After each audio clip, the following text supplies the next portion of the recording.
Hola, bienvenidos a Pensar Economía. Ya estamos aquí con Nicolás Lucich, hoy para compartir la visión que tiene el Fondo Monetario Internacional y ya vamos a ver dónde se dio concretamente sobre la economía uruguaya. Efectivamente, Pepe, buenas noches. Estuvo en nuestro país el director para el hemisferio occidental del Fondo Monetario Internacional. Es una manera un poco extraña que tiene el fondo de llamarle a las Américas, ¿verdad? América del Norte, América Central, América del Sur. Alejandro Werner, un economista nacido en Argentina, mexicano, ciudadano mexicano, criado y hizo su principal carrera profesional en México. Él es hijo en realidad de argentinos que se exiliaron en México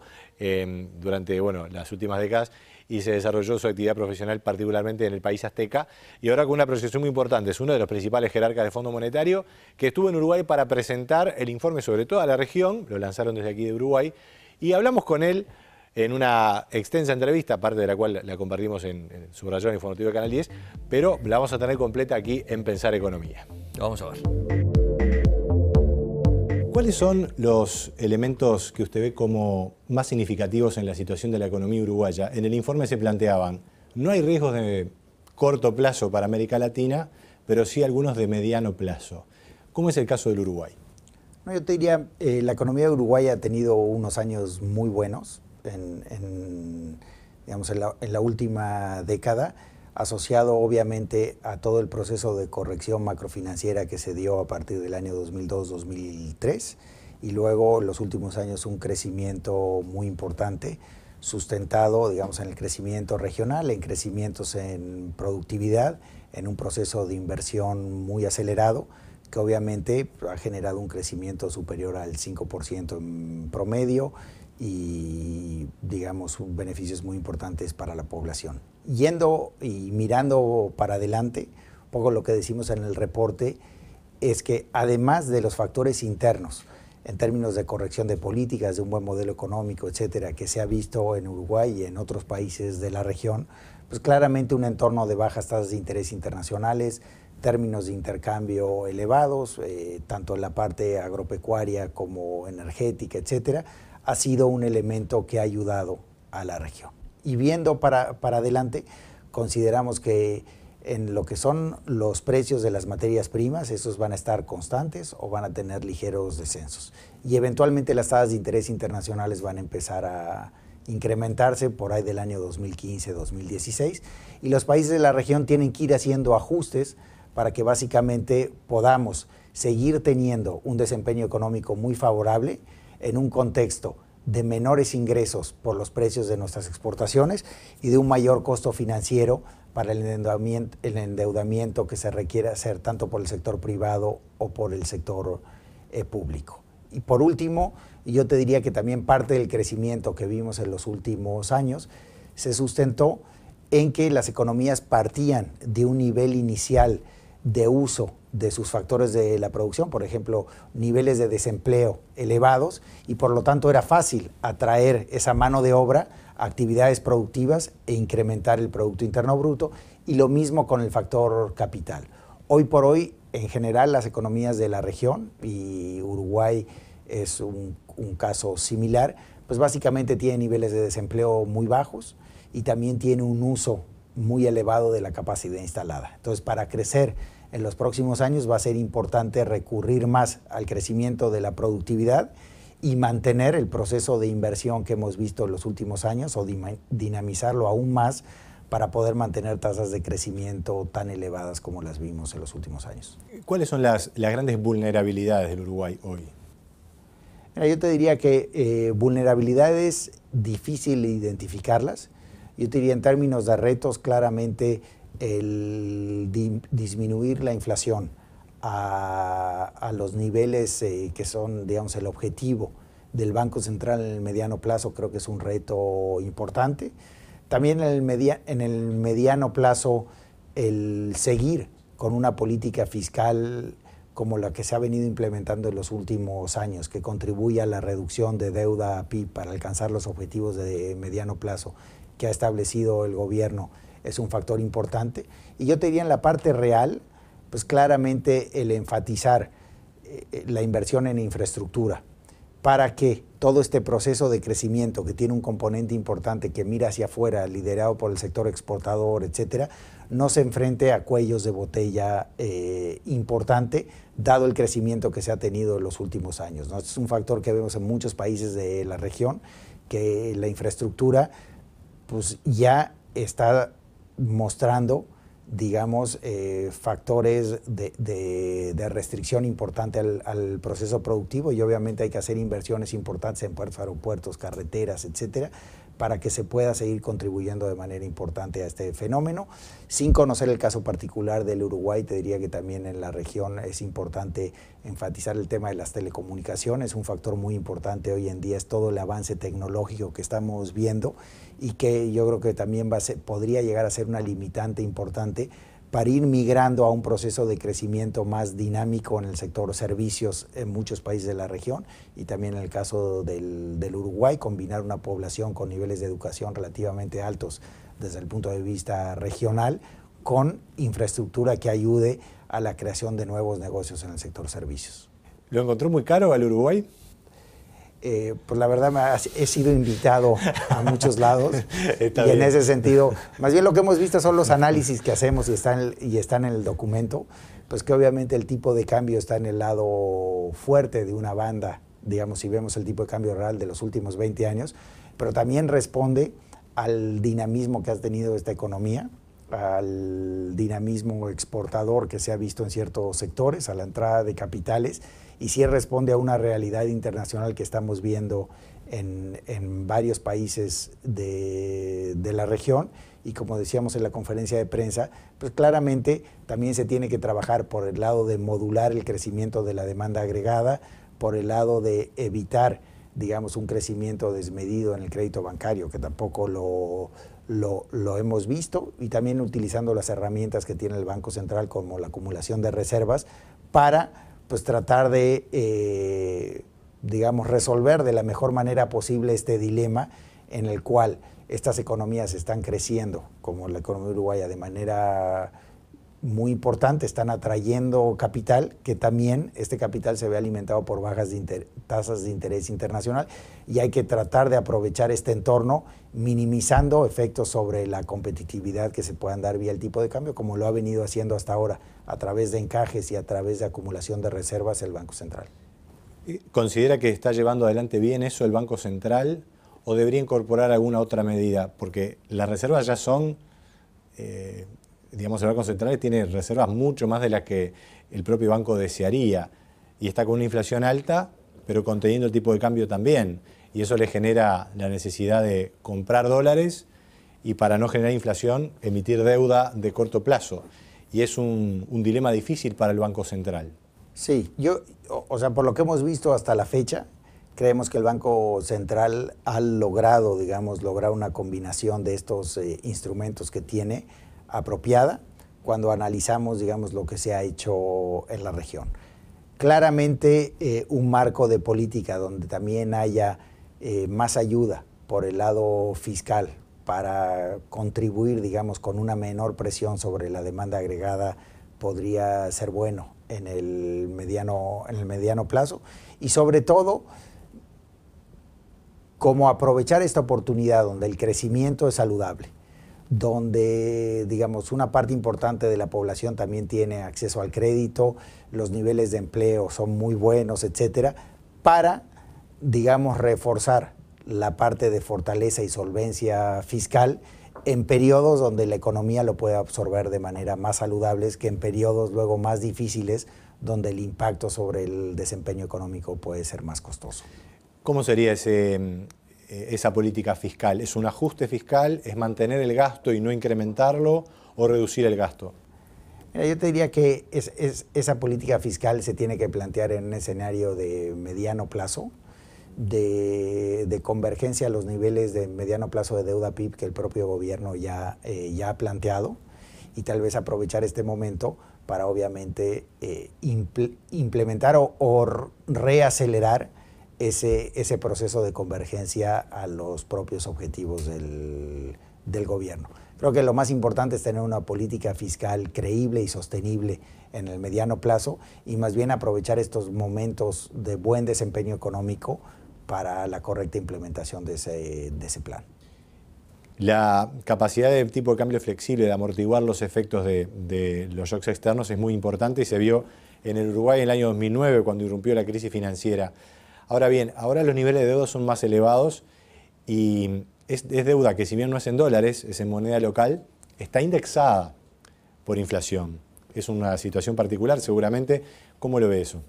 Mira, yo te diría que es una situación como la que vemos en otros lados. Yo te diría que es una situación mucho más sana, porque al final del día, en el caso hipotético de un choque externo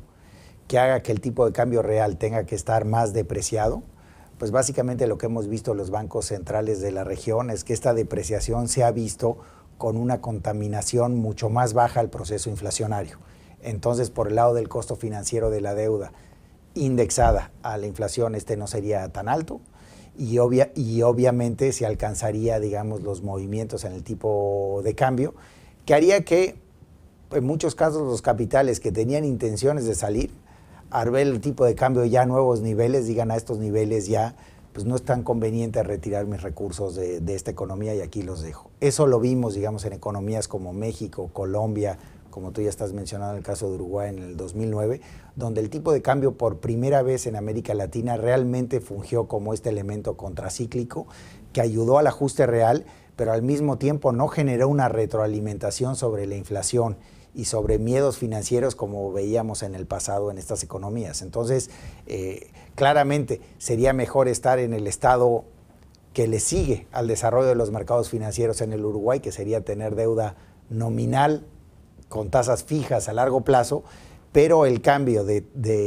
deuda en moneda extranjera a deuda indexada en la inflación es un paso muy importante que yo creo que contribuirá a este ajuste y claramente será en esos casos la labor del Banco Central el estar muy pendiente de que no se dé esta contaminación del tipo de cambio a un proceso inflacionario de mediano plazo, que creemos que el Banco Central está, digamos, muy bien posicionado para lograrlo. Werner, finalmente, el Uruguay tiene en la Argentina un socio económico natural, si bien las trayectorias económicas han ido en forma bastante divergente. Pero ahora Argentina tiene un tipo de cambio paralelo y que para el Uruguay es prácticamente el tipo de cambio de referencia.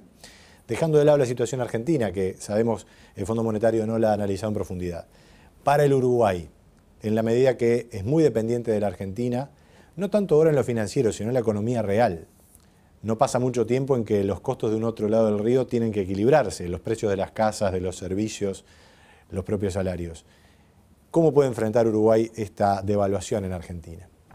Mira, como decíamos anteriormente, sí vemos que esos vínculos han disminuido, ¿no? La parte comercial, digamos, el porcentaje de exportaciones que van a Argentina es mucho menor que en el pasado.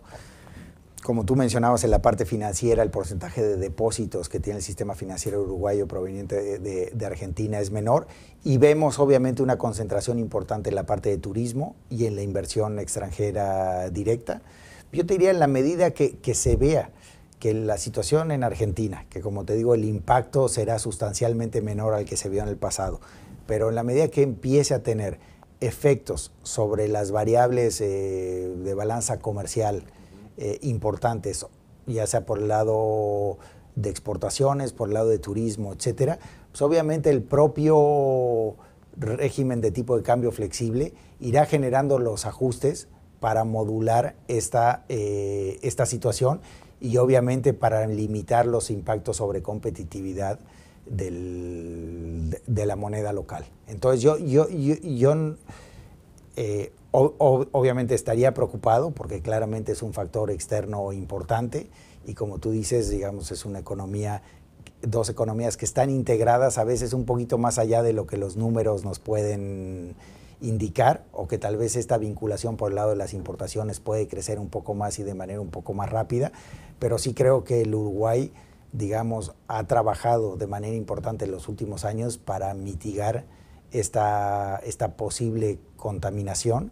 y en ese sentido yo esperaría que el manejo macroeconómico permita al Uruguay sortear digamos, los efectos sobre la competitividad que el tipo de cambio más competitivo en Argentina pueda generar. A ver, si lo interpreto, eventualmente el dólar en Uruguay podría subir un poco o los precios contenerse para que la relación de precio con Argentina no se aleje mucho. Exacto, yo diría que realmente la efectividad de un tipo de cambio flexible es que cuando los mercados vean que se genera un efecto importante sobre la balanza comercial, el propio tipo de cambio realizaría este ajuste en los mercados de manera automática, y ahí el reto importante del Banco Central sería que esto no contamine el proceso de fijación de precios. Un último planteo que importa mucho para los empresarios y trabajadores en Uruguay. En estos años hubo un intenso debate y muchos casos, a veces conflictivos, en negociación salarial. Y el economista Ulrich Eriksson, cuando estuvo aquí el año pasado, el economista del Fondo Monetario, decía que hay un problema allí con la indexación de los salarios. ¿Cómo ve el tema salarial? Mira, yo te diría, y ha sido nuestra posición, que ha habido, digamos, cambios importantes en la legislación laboral, etcétera, que en todo este proceso de los últimos años, digamos, con crecimiento económico tan elevado, ha contribuido de manera importante a lograr, digamos, ciertos avances en materia social, etcétera. Ahora, yo creo que es momento también de evaluar la situación laboral en este país y también hacer ciertas consideraciones sobre si este es el mejor régimen o cuál debe de ser la dirección que se tome para hacerle frente a un entorno un poco más complejo en el ámbito internacional. Sin conocer a fondo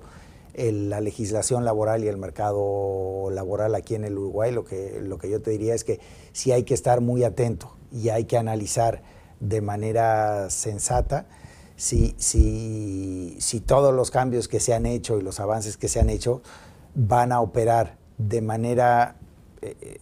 tan favorable como lo vimos hasta la fecha en un entorno en el cual obviamente se pueda llegar a necesitar una mayor reubicación de factores de la producción, etcétera, cuando las condiciones externas se deterioren. Es lo que te diría. Creo que es importante obviamente trabajar en todos los aspectos de la competitividad de una economía y también estar muy atentos en si un régimen laboral que tal vez es adecuado para empresas grandes es el más adecuado para empresas medianas o el costo de cumplimiento se vuelve muy alto. Lo que hemos visto en otros países de la región es que claramente algunas legislaciones laborales han inhibido el desarrollo de un sector formal dinámico en el segundo segmento en términos de tamaño de la estructura de producción de las economías. Vemos que en algunas economías altamente reguladas, como la mexicana, por ejemplo, ves empresas muy grandes y empresas luego muy pequeñas que viven en la informalidad, pero el segmento medio de empresas se ha visto muy afectada por una carga regulatoria muy pesada en México. Y entonces lo que yo te diría es importante hacer los análisis para que no se generen este tipo de ausencias, digamos, en el tejido empresarial de un país, que luego son las empresas que realmente alimentan la generación de empleos. Puede tener ese riesgo Uruguay. Yo diría que yo creo que es un tema que amerita estudio en toda la región y por lo tanto también en Uruguay, asociado tanto a materia, digamos, de regulación laboral, pero también en términos impositivos, seguridad social, etcétera. Lo que hemos visto es que una carga regulatoria excesiva y la combinación, digamos, de legislación de seguridad social, laboral e impositiva, a veces genera esta ausencia de un empresariado medio, dinámico, moderno, por los costos de cumplimiento. Me parece muy importante lo que refiere, sobre todo poniendo el ejemplo de México, porque en el informe se dice que México y Uruguay son países que los términos de intercambio no han sido tan beneficiosos como se piensa, ¿verdad? Me imagino que es porque también tiene mucho costo energético el Uruguay, ¿verdad? En cuanto al impacto de los precios de exportación, que el tipo de cambio no ha sido, los términos de intercambio no han sido tan favorables. Exacto, digo, en el estudio que hicimos, el caso de México era bastante obvio, porque México es un país exportador de manufacturas. A Estados Unidos. A Estados Unidos, y si bien tiene petróleo, el petróleo es importante para las finanzas públicas, pero no para el país como un todo, porque es menos del 10% de las exportaciones. Sin embargo, el caso del Uruguay fue interesante, porque básicamente, si bien es un país que se ha beneficiado por el lado exportador de manera muy importante, por los crecimientos en el precio de las materias primas. Por el lado energético, tuvo un incremento en los costos del petróleo muy elevados, que en términos de intercambio compensa plenamente el beneficio agropecuario. En términos del desempeño económico, tal vez tienen diferentes, obviamente operan en sentidos opuestos, pero tal vez tienen magnitudes diferentes, pero claramente se distingue de los otros países de la región que han tenido una bonanza de riqueza muy importante asociado al incremento de los términos de intercambio. Alejandro Werner, muchísimas gracias por estos minutos. Vamos a seguir obviamente analizando lo que son los trabajos del Fondo Monetario. Muchas gracias.